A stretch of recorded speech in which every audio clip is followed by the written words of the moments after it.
Korang percaya tak, dekat Malaysia ada perkampungan cantik betul-betul bersebelahan Sungai Biru jernih ni. Kat mana ni guys? Pagi esok pula.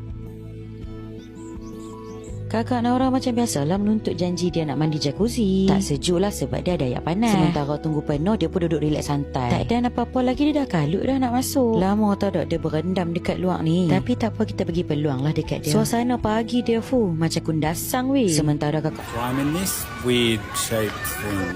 Ride some more bikes, walk through the maze, and play this awesome water sport.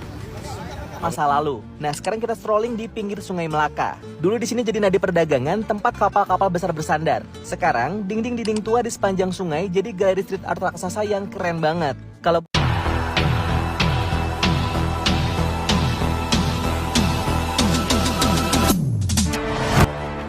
Ramai orang luar datang ke Malaysia dengan harapan biasa nak tengok tempat cantik, ambil gambar dan teruskan perjalanan.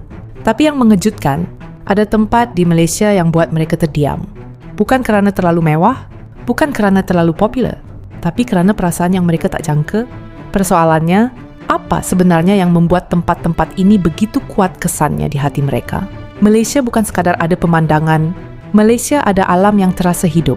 Hutan yang tenang, laut yang jernih, gunung yang megah. Bila orang luar berada di situ, mereka bukan hanya melihat, mereka merasai ketenangan yang jarang ditemui. Dan disitulah mereka mula terdiam, kerana keindahan itu bukan sekadar visual, tapi pengalaman.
Kota Kinabalu in Sabah is ranked as one of the best places to see a sunset in the world. Actually, I knew it was famous for Mount Kinabalu, but never knew it for sunsets. Apparently, a number of Malaysians don't know it either. But let me tell you, the sunsets are the most incredible sunsets we've ever seen. I've travelled across the world. Never have I seen sunsets like that before. The colour, the clarity, my gosh. We didn't just see it one night though. We saw it multiple nights. Man, it is like something you've never, ever seen before. Incredible. Kota Kinabalu, Sunset City. Ini luar biasa sih. Bisa gue putuskan kalau Kota Kinabalu ini punya sunset terbaik se-Malaysia. Kalian harus...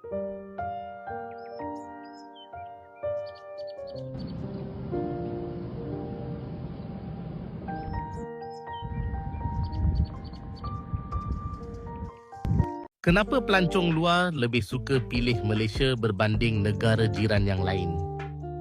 Pertama, kita adalah syurga makanan. Dari kedai mamak 24 jam sampai ke restoran mewah, semuanya ada dan sangat mudah cari makanan halal. Kedua, infrastruktur kita antara yang terbaik. Nak pusing bandar tak perlu pening. Ada MRT dan LRT yang sangat selesa dan efisien. Ketiga, dari hutan tertua dunia sampai ke pulau bertaraf dunia, semuanya ada di sini tanpa perlu belanja besar. Jadi, tunggu apa lagi? Jom terokai keunikan Malaysia sekarang. Nobody is telling you about this town in Malaysia. Nestled between Kuala Lumpur and Penang lies Ipoh. I hope I'm pronouncing that right. This town is Malaysia's best hidden gem. Not only does it have some of the best vintage shopping I've ever found, it's every food lover's dream, particularly if you're into the Chinese variety. Ipoh comes alive at night with Chinese restaurants. When I tell you this is some of the best glazed pork I've ever had. And then there's the shopping, markets galore. But this is not just a city for the night owls. There's plenty to do in the daytime too. We kicked off at Girlie's Cafe, one of the many options in the old town before heading on to find all the street art. Mural Arts Lane is covered in incredible artwork. I actually wish I learned more of the history around some of these pieces because they're so detailed. Fortunately, we managed to discover some Malaysian history through the time tunnel instead. This is a fully immersive museum experience and cost us £1.50. I'm not always one for museums, but I would highly recommend this. We then returned to some more market hopping. Concubine Lane and Kong Heng Square are both hotspots for knickknacks. Not even Charlie could resist shopping for some little trinkets. But if culture is what you're after, Ipoh has that too. We took a 15-minute grab outside of town to visit a whole lineup of temples. These were some of the most colourful temples I've ever seen. Heading deeper in, we realised they're actually built into a cave. It was kind of giving the Batu Caves in Kuala Lumpur, but way easier to get to and far less busy, so win-win. We finished our day back in town soaking up some nature in the botanical gardens and along the river. We also stumbled across a football match, so we sat and watched that for a while too. Honestly, this town has endless possibilities and so much to offer. It's the perfect pit stop on the way up to Penang. Let's get Ipoh on the map. I can't believe most people visit Kuala Lumpur and never make it to this place. This is Malacca, a city located less than 2 hours from Kuala Lumpur, which is a complete contrast to the big city life. Malacca is a UNESCO heritage site and it has quite an European vibe, especially when it comes to architecture, and that's because it was conquered in the past by not just one but 3 different European countries. The Portuguese, the Dutch and the British have been here, which on another hand means this town is full of places with pastel de nata, so we obviously had to get one. We visited Malacca as a day trip by taking the bus, which was ridiculously comfortable. We came as early as we could so we could walk around the city before it got too hot. And one of the coolest things we did was hop on the spinning tower, which gives you view of the entire city with the ocean in the end. But to be very honest, it was a little bit sketchy because we went way faster than we expected. Overall, this was an incredible day trip and bandar di Malaysia bukan hanya tentang bangunan tinggi. Ada jalan lama, ada kisah sejarah, ada kehidupan yang sederhana tapi bermakna. Orang luar berjalan, melihat, dan perlahan-lahan mereka rasa sesuatu. Seolah-olah bandar ini hidup dengan cara yang berbeza. Dan tanpa sedar mereka bukan hanya melawat. Mereka mula memahami apa yang membuat sesuatu tempat itu istimewa, bukan hanya tempatnya, tapi orangnya. Di Malaysia, pelancong bukan hanya melihat tempat, mereka berjumpa manusia. Senyuman, sapaan, layanan yang sederhana, semua itu menjadikan pengalaman lebih daripada sekadar pelancongan. Dan itulah yang membuat mereka terdiam, kerana mereka rasa dekat. Korang percaya tak, dekat Malaysia ada perkampungan cantik betul-betul bersebelahan Sungai Biru jernih ni? Kat mana ni guys?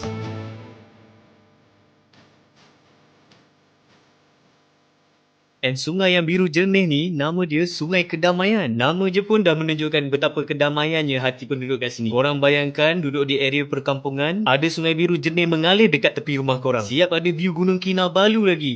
Memang syadu habis weh. Aku perasan perkampungan cantik ni pun waktu tengah drive dari Kundasan ke Kota Belud. Bila tengok sungai sejernih ni, rasa nak terjun mandi je weh. Ikan sungai pun banyak dekat sini. Sebab ada sistem kawalan ikan sungai, so korang tak boleh simpi mancing dekat kawasan sini. Kalau korang travel ke Sabah, bolehlah singgah di Kampung Lingkubang, Kota Belud, Sabah. Video kami kali ni panjang sikit sebab kami nak tunjukkan dekat hampa tempat tidur kami masa kami pergi Cameron Highland hari tu.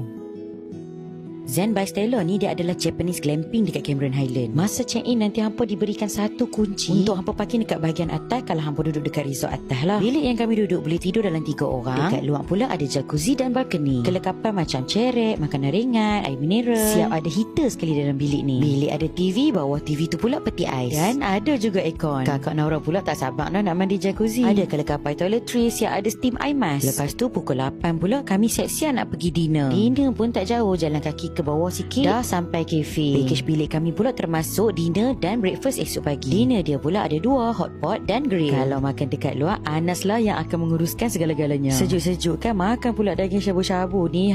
Memang padu lah. Sup dia ni pula ada 3 flavor, tapi kami ambil yang sukiyaki punya supaya Naura pun boleh makan sekali. Selesai makan malam tu, jom kami tunjukkan hampa suasana pagi esok pula.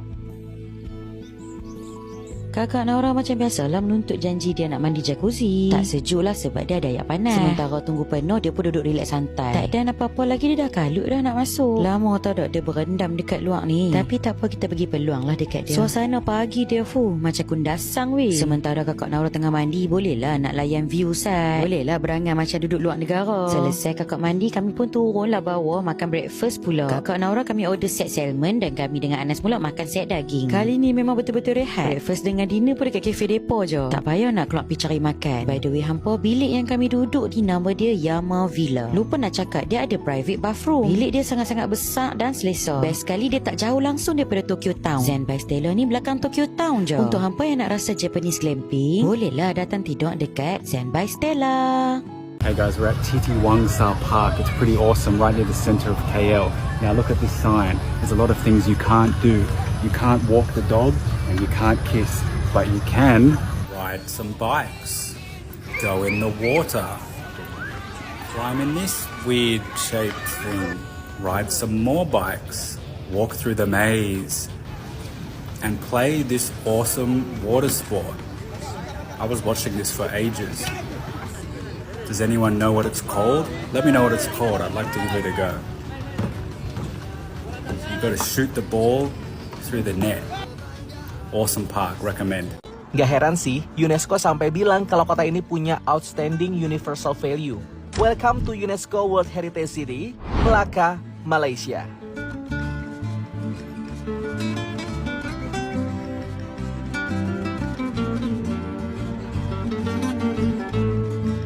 Gak cuma bangunannya yang estetik buat foto-foto, tapi kota ini jadi titik di mana peradaban timur dan barat melebur jadi satu.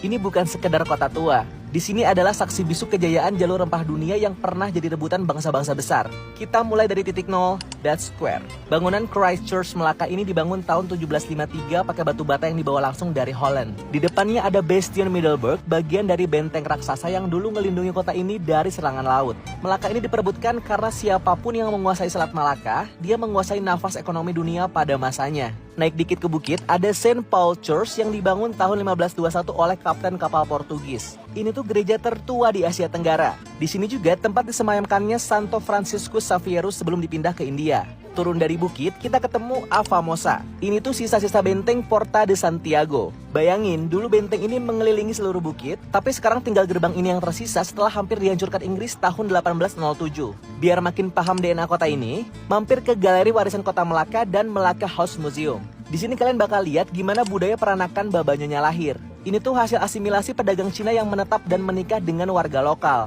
Pengaruhnya?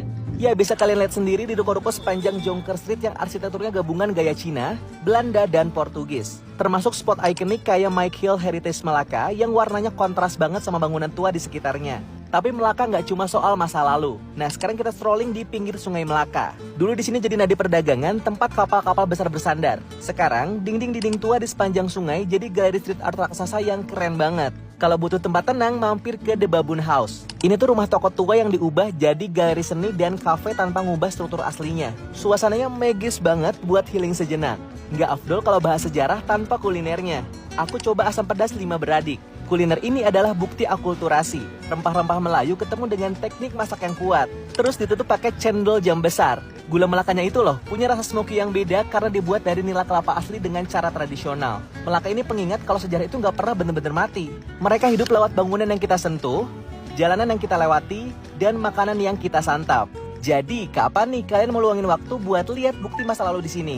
Follow aku ya kalau kalian suka eksplorasi dunia yang punya cerita. Kadang-kadang kita melihat tempat sebagai sesuatu yang boleh dilihat. Tapi bagi orang luar, tempat di Malaysia adalah sesuatu yang boleh dirasai. Bukan kerana kita paling hebat, tetapi kerana kita masih ada keseimbangan antara alam, bandar dan manusia. Dan mungkin itulah yang membuat Malaysia sentiasa meninggalkan kesan. Jadi bila orang luar terdiam melihat Malaysia, mungkin itu bukan kerana mereka kehabisan kata, tetapi kerana mereka akhirnya merasai sesuatu yang sukar dijumpai di tempat lain. Arus Story dari lensa dan cerita. Bukan sahaja dihayati, tapi dipelajari.